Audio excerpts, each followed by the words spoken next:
Hello and welcome to Patrick's Models and Transport. Uh, right, last night before going to bed I fitted the first headlamp to the railcar. So I did this offline after doing the tram video just to see how it would come and because everything here is a first off, so I wanted to make sure I did the job well and I refined the technique. Anyway, as Christake 1974 said, the force is with me. Now I have this t-shirt which is called Jedi Master, not because I am a particular Star Wars enthusiast. I've seen the films, they're good.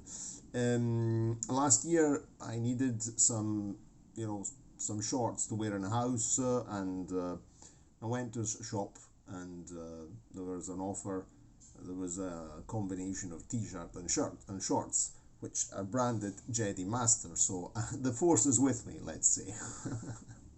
Okay, so but the good films, and I really enjoy also Spaceballs. The Mel Brooks spoof Spaceballs. That's fantastic. I love Mel Brooks films as well. Okay, right. My absolute favorite in Mel Brooks films is The Young Frankenstein. I've seen it several times, and I regularly quote the lines. Could even talk about films. Blue hair. Okay, very well. We can talk about that another time. I've got an idea. We could quote that film and doing a local tourism video. Righto. Okay, let's fit this. Let's not chat too much before somebody sends a WhatsApp, because it's Friday morning, 10 to 12 here, and you never know that I get a working WhatsApp popping in the phone and then the video goes west. Right, we're going to fit this now. So I've got my glue and glaze PVA glue for good for transparent glazing and the like, and which is my absolute favorite PVA glue. And we're going to be working with this here sort of standing vertical. You can see how it came. So I have the headlamp surrounds are slightly over dimensioned because I could have made them a wee bit shorter, because I wasn't really sure 100% how they would, fit to the plastic, to the styrene, and then fit the acrylic diamond in them. So I made them a bit over dimensioned. It's a model, this way they stand out more. But for example, if we look at Polish locomotives or Polish EMUs and DMUs, they have these massive, very big and very prominent headlights. And these, in reality, they would be hinged. So there's a base, then they're hinged, and you can open them from outside to change bulbs. So this is what I have created. Here they are. Here's the headlamp surrounds, and I'll just show you how I'm fitting them on. So first things first, we'll add the enlarging +1 spectacles to my reading glasses, otherwise I can't see anything. And I'm putting a spot of PVA glue on this piece of card, so that I'll just go in with a toothpick, just a drop. Okay, you can also fit this on with this small nozzle, but I prefer to just go with a toothpick.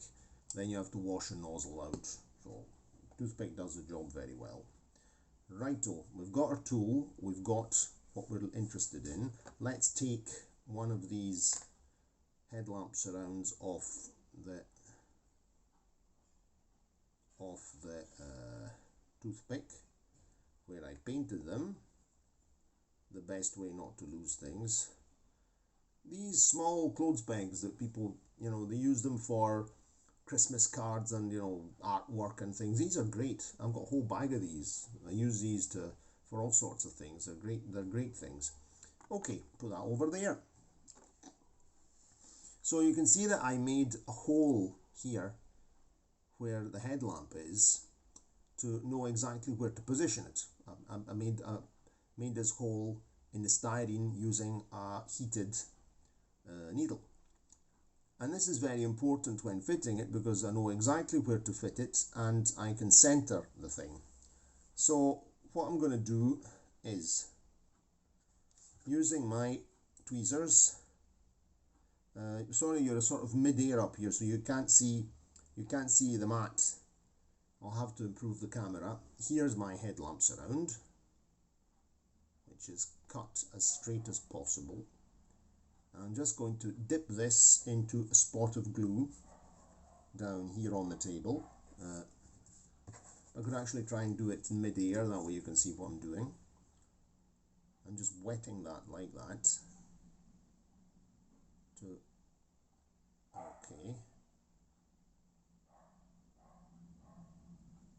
Right. And now I'm going to sit it and position it, and hopefully it's not going to stick onto the tweezers.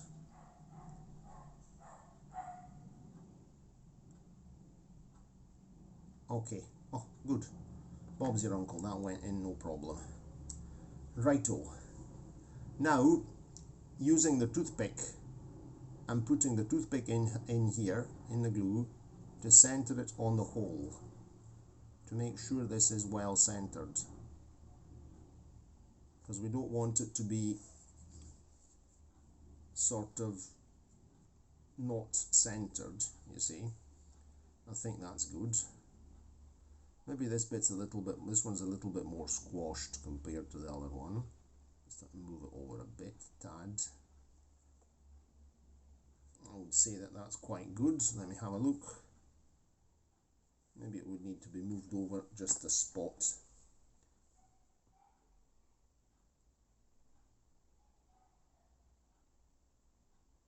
This is a very tricky job. Okay, this one's slightly ovalized. So I'm going to take the tweezers, being very, very, very careful. Give it a wee squeeze, like so. Okay, and now I'm adding a spot of glue. I'm doing everything with the thing sort of suspended in mid-air because I don't want the thing to sort of fall over. I don't really have a support. What could I use? A clothes peg. Yes, that's a good idea. Let's just sit this on a clothes peg. Somehow. No. We'll just have to get now I have to get my little acrylic diamond, which is in here. There it is. I'm using my tweezers to fish this out. Let's make sure the tweezers are clean.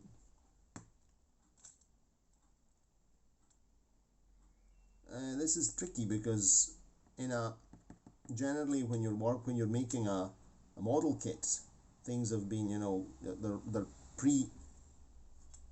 they're already prepared for assembly. So you have slots, you have pegs, you have all sorts of things. Here you're just going, you're riding bareback. If we want to use we don't have a saddle, we don't have stirrups, we're riding bareback, like on a horse.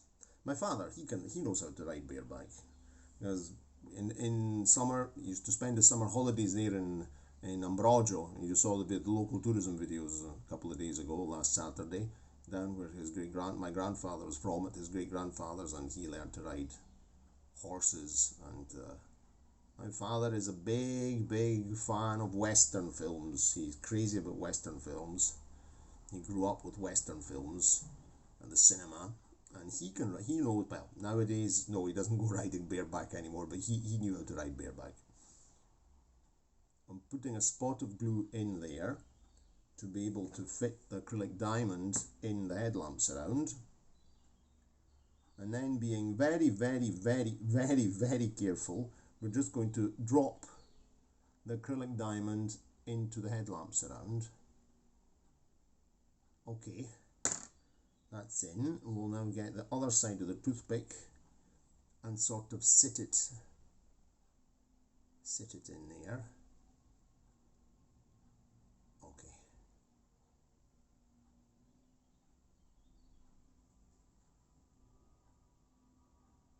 Maybe it was more generous with the glue this time.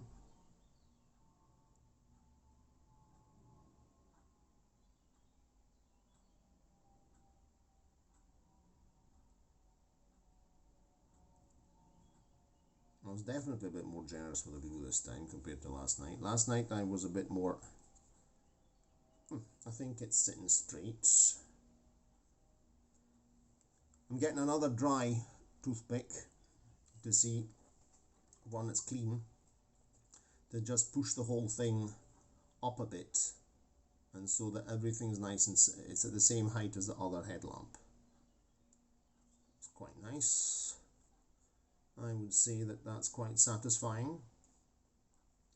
Satisfactory job. The acrylic diamond is slightly squint here, so I'm going to push it down in other direction like so.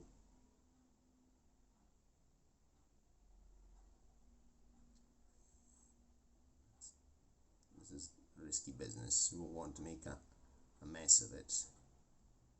Okay, so I'd say that that's quite nice. Trying to push it down. Of course, the headlamp surrounds, I just cut them with a cutter. They're not, you know, machine cut precision, but they're as straight as possible. As straight as I could make the things.